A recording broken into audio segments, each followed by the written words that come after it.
Hola, hola, buenas noches. Gracias a la Red Latinoamericana de Pediatría y Neonatología. Yo soy Oscar Ramírez, cardiólogo pediatra. Una vez más en estas charlas sobre múltiples temas de pediatría. El día de hoy les hablaré sobre el tamiz cardiológico. El tamiz cardiológico es algo muy enfocado a cardiología pediátrica. Primero hablaremos un poquito sobre los programas de tamizaje. Luego hablaremos sobre hacia dónde va enfocado el tamiz cardiológico para finalmente terminar hablando sobre qué es y cómo se realiza el tamiz cardiológico.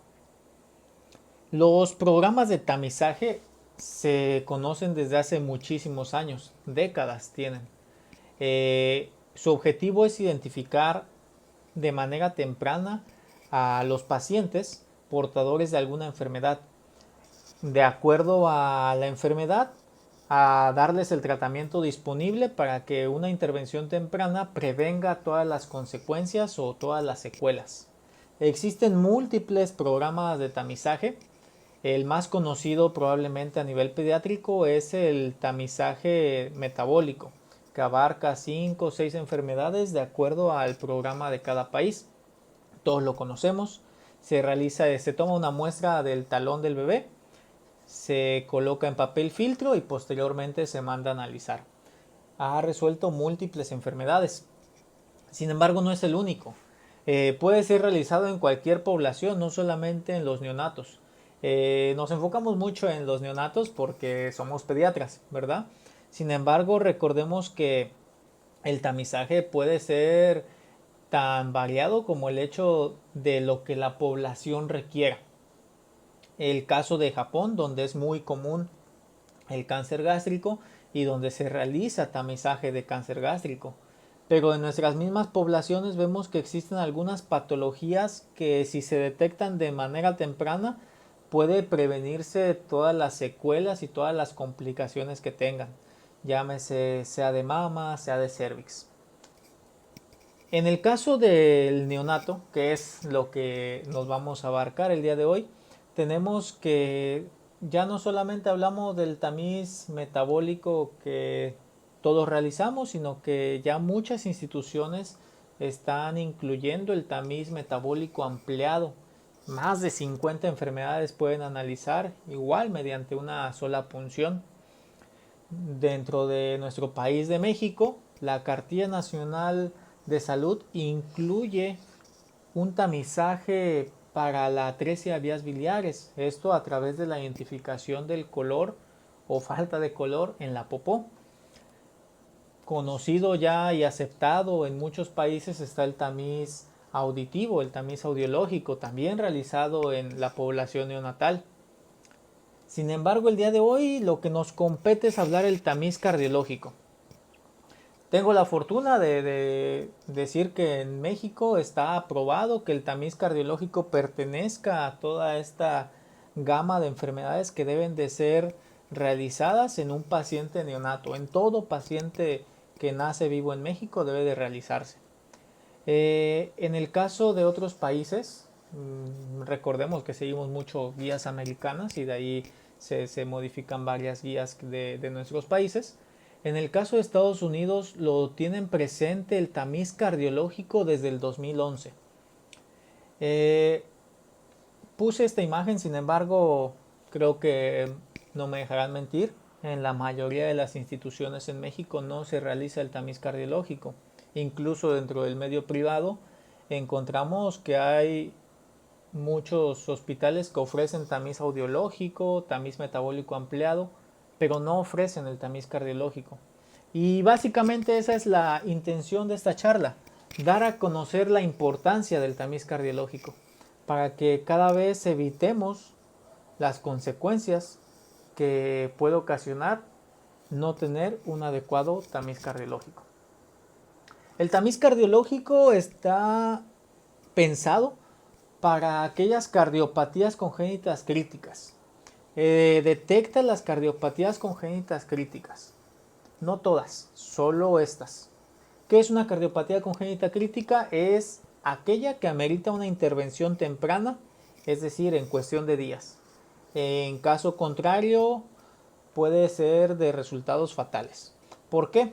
Estas cardiopatías dependen del conducto arterioso y en cuanto el conducto arterioso se cierra en esas cardiopatías, el paciente puede fallecer. Entonces el tamiz cardiológico está enfocado para detectar este grupo de cardiopatías.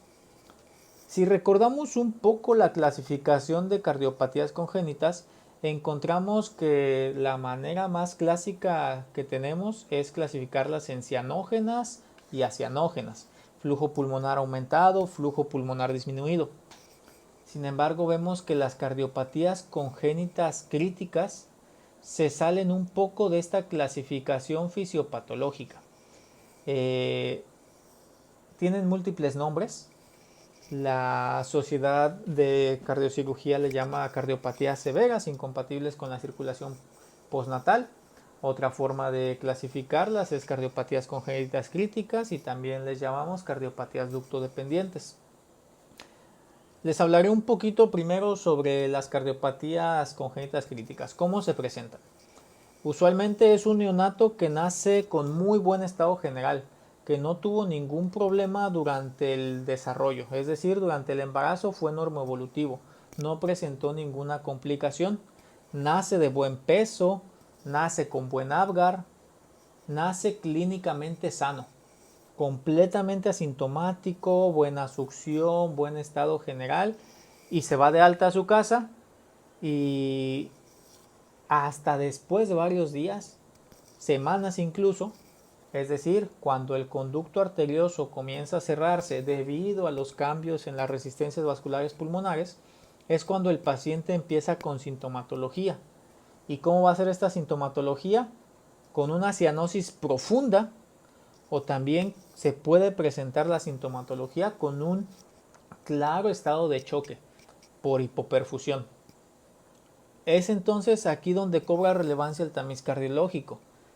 Si nosotros clínicamente no podemos detectar a nuestro paciente que tiene alguna patología cardíaca crítica, porque la historia natural nos dice que nace completamente bien y asintomático, es aquí donde nosotros vamos a intervenir para prevenir que se vaya a su casa y evolucione de manera patológica, ¿vale?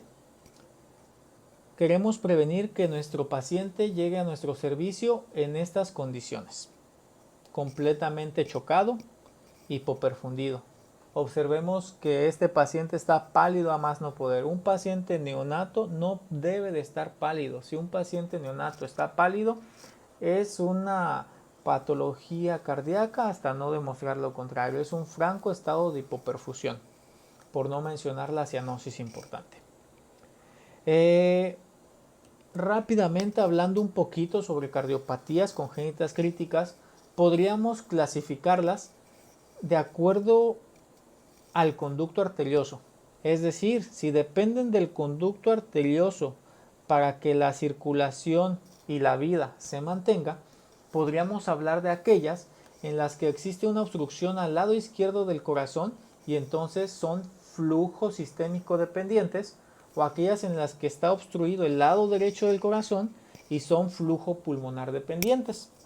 Y claro, como siempre, tenemos algunas que son mixtas. ¿Qué se refiere a esto?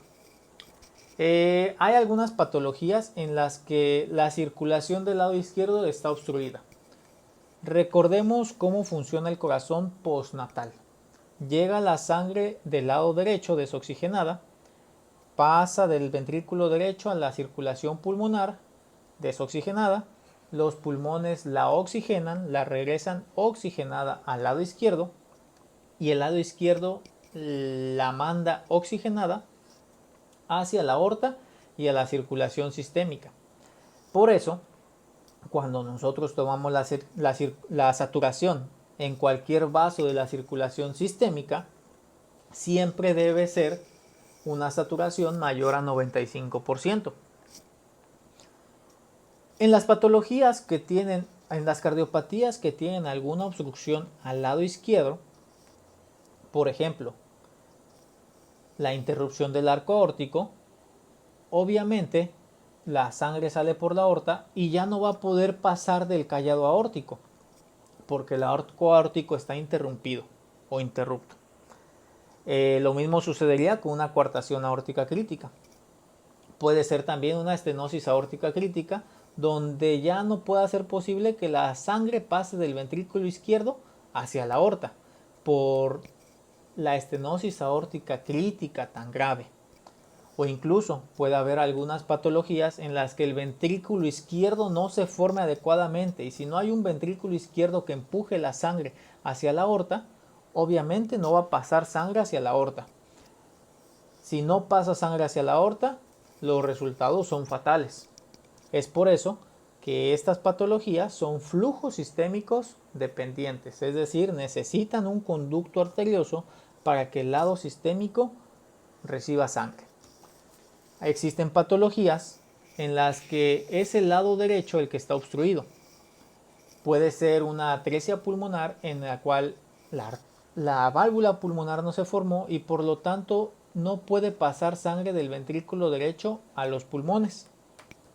Puede ser una atresia tricuspidia donde el ventrículo derecho no se puede llenar porque no hay una válvula a través de la cual reciba sangre. Puede ser una estenosis pulmonar crítica donde tampoco pueda salir sangre del ventrículo derecho hacia la arteria pulmonar.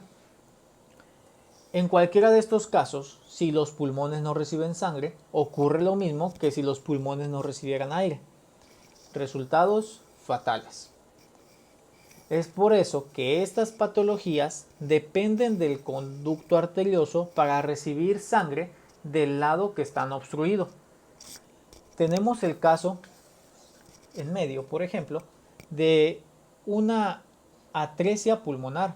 La arteria pulmonar no recibe sangre del ventrículo derecho. Entonces la sangre tiene que viajar a la aorta y desde la aorta, a través del conducto, nutrir a los dos pulmones. Es por eso que es ducto dependiente. En el caso de una interrupción del arco aórtico, la sangre no puede pasar de la aorta ascendente hacia la aorta descendente. Entonces es gracias al conducto arterioso que pasa de la arteria pulmonar hacia la aorta descendente.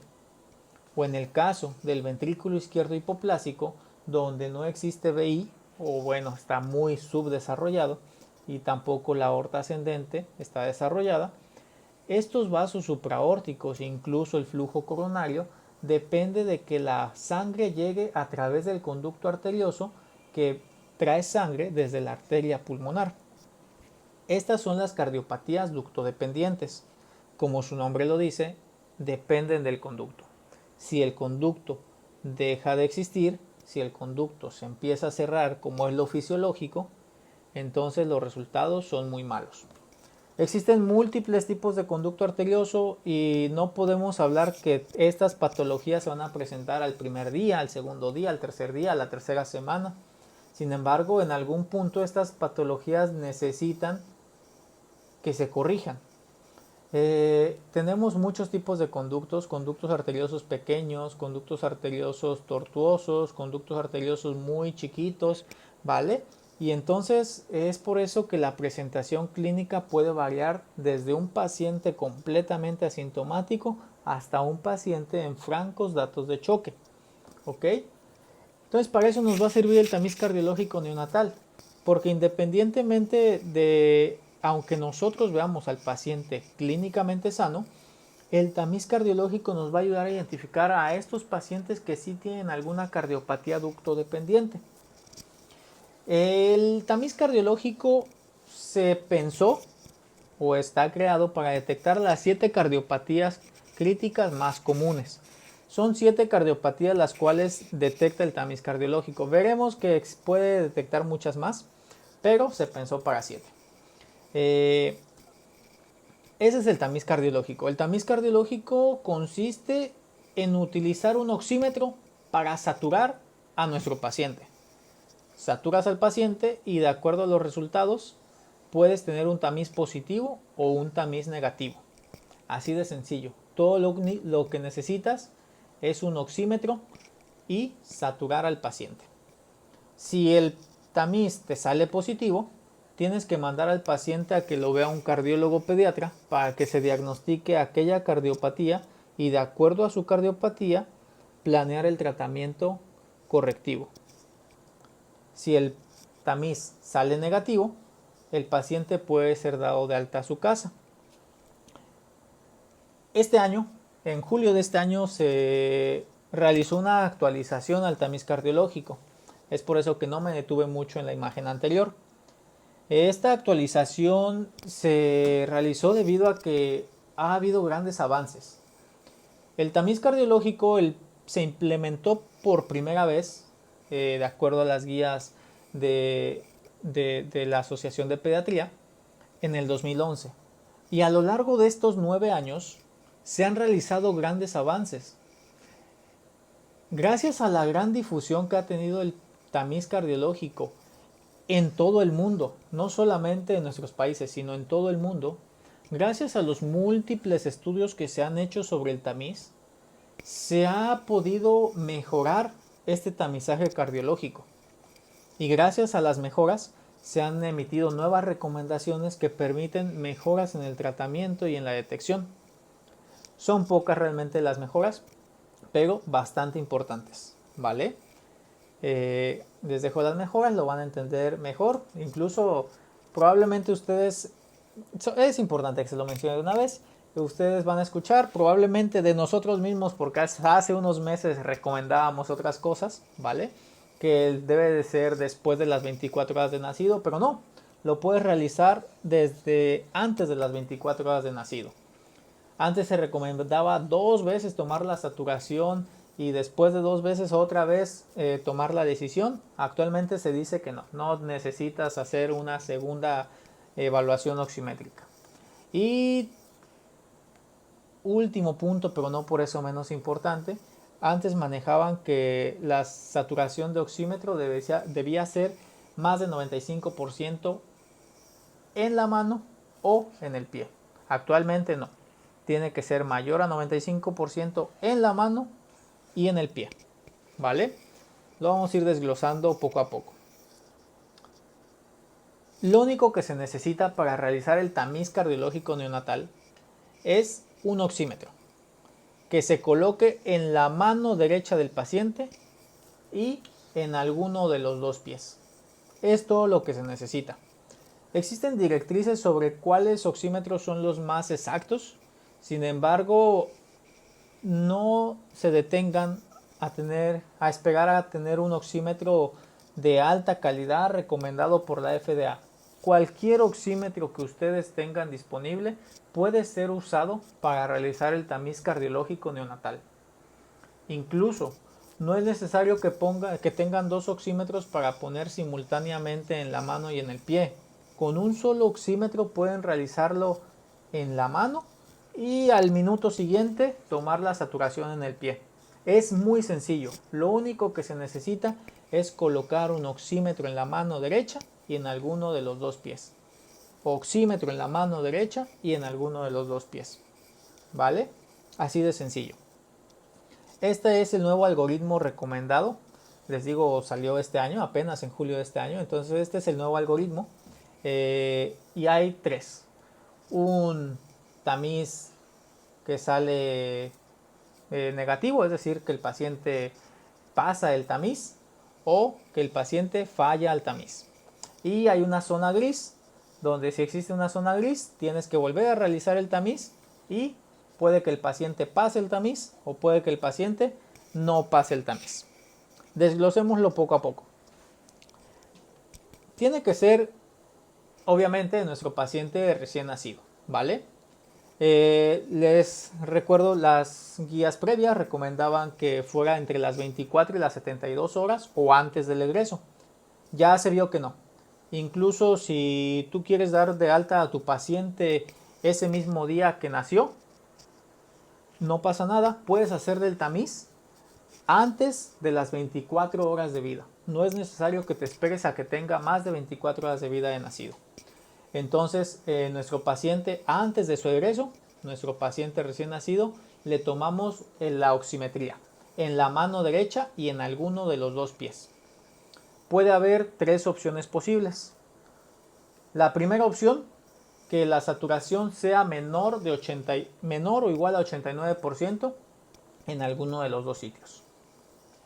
Otra, que la saturación sea mayor o igual a 95% en cualquiera de los dos sitios, ¿vale?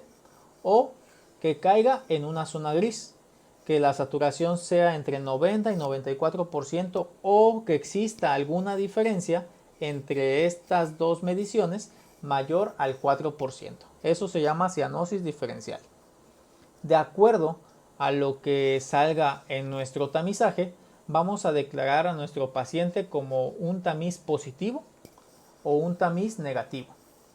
El tamiz negativo nos permitirá egresar a nuestro paciente corroborando que no tiene una cardiopatía congénita crítica.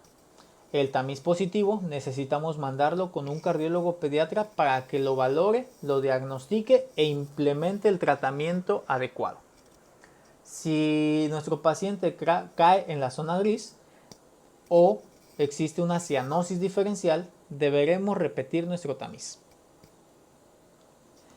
Entonces, mano derecha, pie izquierdo, ambos con una saturación mayor o igual al 95% y que no exista ninguna cianosis, ninguna diferencia en la saturación, podemos egresar a nuestro paciente. Si nuestro paciente satura 89% o menos en cualquiera de los dos sitios, debemos de pensar que tiene alguna patología cardiopulmonar. Quiero hacer énfasis en esto. Muchas veces tenemos pacientes que nos envían con un tamiz alterado, pero de repente nos olvidamos del componente pulmonar. Así como debemos de pensar en alguna cardiopatía cuando nuestro paciente no responde a los manejos pulmonares, también debemos de pensar en alguna patología pulmonar en caso de que estemos realizando un tamiz, ¿vale? Hay casos muy obvios donde la patología pulmonar es obvia y evidente, pero hay casos también no tan obvios donde deberíamos sospechar alguna patología pulmonar. No todo es cardiopatía, recuerden, tener una cardiopatía no te protege de tener ninguna enfermedad, ¿vale? Pero bueno, en caso de que salga menor a 89% nuestro tamizaje, debemos de sospechar alguna cardiopatía congénita crítica. ¿Por qué ocurre esto? Recordemos nuevamente nuestra circulación cardíaca. Lado derecho, sangre desoxigenada, la manda a los pulmones, en los pulmones se oxigena, regresa oxigenada, sale completamente oxigenada del lado izquierdo hacia la aorta. Es decir, nuestros vasos sanguíneos supraórticos y también los que provienen de la aorta descendente deben de llevar por completo sangre oxigenada. Es decir, en un paciente sin ninguna cardiopatía, la saturación en la mano derecha y en cualquiera de los dos pies debe de ser mayor a 95% en cualquier paciente sano, ¿ok? Es por eso que si tenemos algún paciente con una saturación disminuida, más baja de 89%, menor o igual a 89%, debemos mandarlo al cardiólogo para que lo diagnostique e instaure el tratamiento. Por ejemplo, en algún paciente con alguna atresia pulmonar, recordemos la circulación, lado derecho, ventrículo derecho, no puede pasar hacia la arteria pulmonar, es decir, pasa al lado izquierdo a través de un foramen oval que conecta aurícula derecha con aurícula izquierda. Se crea un cortocircuito de derecha a izquierda que lleva sangre desoxigenada al lado izquierdo y es por eso que toda la sangre que salga por la aorta va a salir con una baja saturación. Es decir, en esta patología nuestro tamizaje va a salir con una baja saturación en ambas extremidades, en la saturación de la mano derecha y la saturación de los miembros inferiores. Lo mismo sucede, por ejemplo, con alguna patología como una conexión anómala total de venas pulmonares. Como su nombre lo dice, las venas pulmonares no regresan a la aurícula izquierda. Anómalamente se conectan con el lado derecho del corazón. Entonces, la sangre desoxigenada se combina con la sangre oxigenada que proviene de los pulmones y a la aurícula izquierda no le llega sangre oxigenada por completo, sino que le llega sangre proveniente del lado derecho del corazón. Es por eso que nuevamente nuestro lado izquierdo está recibiendo sangre mezclada y por lo tanto va a eyectar sangre desoxigenada hacia la aorta y por lo tanto el tamizaje va a salir con una baja saturación. Existen casos de cortocircuito, existen cardiopatías con cortocircuito de izquierda a derecha, llámese una comunicación interauricular, llámese una comunicación interventricular o llámese un conducto arterioso. En estas patologías, recordemos que el lado izquierdo va a sacar sangre completamente oxigenada hacia la aorta y puede que exista paso de sangre hacia el lado derecho, ¿vale? Cortocircuitos izquierda-derecha. Pero si pasa sangre oxigenada al lado derecho, el lado derecho la saca nuevamente hacia los pulmones y se reoxigena, por así decirlo, y pasa nuevamente más oxigenada al lado izquierdo y el lado izquierdo sigue sacando sangre completamente oxigenada. Es por eso que en las cardiopatías con cortocircuito de izquierda a derecha, nuestro tamiz nos va a mostrar una saturación mayor o igual al 95% en ambas extremidades. Y esto es importante porque el tamiz cardiológico no descarta alguna cardiopatía congénita. Descarta las cardiopatías congénitas críticas, las cardiopatías ductodependientes. Recordemos que estas cardiopatías con cortocircuito de izquierda a derecha no nos ocasionan cianosis, ¿ok? Entonces, volvamos a nuestro tamizaje. ¿Qué sucede cuando nuestro tamiz nos marca una saturación entre el 90 y el 94% o nos marca una cianosis diferencial? Debemos repetir nuestro tamiz en 1 hora, ¿vale? Dejamos descansar a nuestro bebé, dejamos que se estabilice un poquito, no le hacemos nada, no le ponemos oxígeno, no iniciamos tratamiento, lo dejamos descansar. Recordemos que son pacientes clínicamente sanos, lo dejamos descansar y en 1 hora le repetimos el tamiz. En 1 hora nuevamente lo saturamos la mano derecha y alguna de las dos extremidades. Y aquí solamente va a haber dos opciones. Una, que la saturación sea igual o mayor a 95% en ambas extremidades, o que sea menor o igual al 94% o exista alguna cianosis diferencial. Si tenemos una saturación mayor o igual a 95%, es un tamiz negativo y podemos dar de alta a nuestro paciente. Si tenemos alguna saturación menor o igual a 94% o una cianosis diferencial, nuestro tamiz es positivo y debemos enviarlo rápidamente a cardiología pediátrica.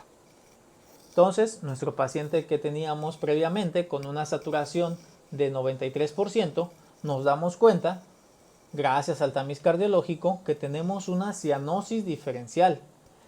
Vemos que nuestro paciente satura en la mano derecha 93% y en alguna extremidad satura 74%. Recordemos que estos pacientes, la saturación debe ser en la mano derecha porque a esto se le llama saturación preductal. Es la saturación que existe antes del conducto arterioso y puede ser en cualquiera de las dos extremidades inferiores porque nos aseguramos que es una saturación postductal, ¿ok? Un caso más, tenemos a un paciente que puede saturar 99% en la extremidad preductal, pero saturar apenas visiblemente bajo en alguna de las extremidades inferiores. He aquí la importancia del tamizaje cardiológico. Este paciente para nada va a estar cianótico. Es prácticamente imposible que nuestro ojo humano, de manera clínica, detecte una saturación del 91% como cianosis. Es más, es prácticamente imposible que si un paciente tiene una saturación preductal del 99%, nos muestre el más mínimo dato de cianosis, incluso a nivel de las extremidades inferiores. porque vean la cantidad de saturación que tiene este paciente, ¿vale? Un caso más, una saturación preductal en la mano derecha del 95% y una saturación postductal en una de las extremidades inferiores de 86%. Es decir, casos de cianosis diferencial. ¿En qué casos puede ocurrir estas patologías? Tenemos el caso de la transposición de grandes arterias. Una transposición de grandes arterias, como su nombre lo dice, la arteria pulmonar sale del ventrículo izquierdo en vez de salir del ventrículo derecho. Y la arteria aorta sale del lado derecho en vez de que salga del ventrículo izquierdo. Esto es una transposición de grandes arterias. Es decir, la sangre sistémica, el drenaje venoso sistémico, llega a nuestra aurícula derecha, de ahí a nuestro ventrículo derecho, y del ventrículo derecho pasa desoxigenado por completo hacia la aorta. Es por eso que nuestros vasos supraórticos nos muestran una saturación baja, una baja saturación. Tenemos el retorno venoso pulmonar. Recordemos, los pulmones oxigenan a la sangre y la sangre regresa completamente oxigenada a la aurícula izquierda. Completamente oxigenada se va al ventrículo izquierdo, completamente oxigenada se va hacia la arteria pulmonar y se va nuevamente hacia los pulmones, regresa completamente oxigenada y entonces tenemos que nuestro lado izquierdo está completamente oxigenado y no pasaría sangre hacia ninguno de los dos sistemas, ¿vale? Es por eso que dependen de un conducto arterioso para que nuestros dos sistemas se comuniquen. Entonces, en este caso, la sangre pasa a través de la arteria pulmonar hacia nuestra arteria aorta. Y entonces tendríamos que nuestra arteria aorta llevaría sangre más oxigenada del conducto arterioso hacia adelante, es decir, la saturación postductal. Tendríamos una extremidad inferior con una saturación mayor que la extremidad superior o la saturación preductal. Algún otro caso podría ser la interrupción del arco aórtico. Recordemos, como su nombre lo dice, el arco aórtico pierde continuidad hacia la aorta descendente. Por lo tanto, el lado izquierdo, que lleva sangre oxigenada por el retorno venoso pulmonar, ventrículo izquierdo, aorta ascendente, saldría hacia la saturación preductal en la mano derecha completamente oxigenada. Sin embargo, ya no pasa hacia la aorta descendente. La aorta descendente se nutre o recibe la sangre a través del conducto arterioso que viene de la arteria pulmonar, que viene de nuestro ventrículo derecho, que viene desde nuestro drenaje venoso sistémico desoxigenado. Es por eso que saldría con una saturación distinta a la del lado izquierdo. ¿Ok? Otro caso de cianosis diferencial. Una vez que tenemos diferenciado aquellos pacientes que tienen alguna cardiopatía congénita crítica, se requerirá un manejo de estas cardiopatías. El principal objetivo del tratamiento es mantener el conducto arterioso abierto. Entonces, para ello podemos hacer uso de las prostaglandinas, de la ventilación mecánica a través de volumen, llámese cargas, llámese líquidos altos, pero el objetivo de la detección es llevar a nuestros pacientes a una cirugía, a un intervencionismo que les permita sobrepasar esta etapa neonatal. Recordemos que el tratamiento definitivo de esas cardiopatías es la corrección de la misma cardiopatía, ¿vale? Finalmente quiero terminar con esta diapositiva que es un resumen de nuestro tamiz cardiológico. Tenemos a nuestro paciente recién nacido, clínicamente sano. Le realizamos una oximetría en la mano derecha y en alguno de los dos pies. Si la saturación es mayor o igual a 95 en ambas extremidades, nuestro tamiz es negativo y podemos dar a nuestro paciente de alta. Si la saturación es menor o igual a 89%, nuestro tamiz es positivo y el paciente amerita evaluación cardiológica.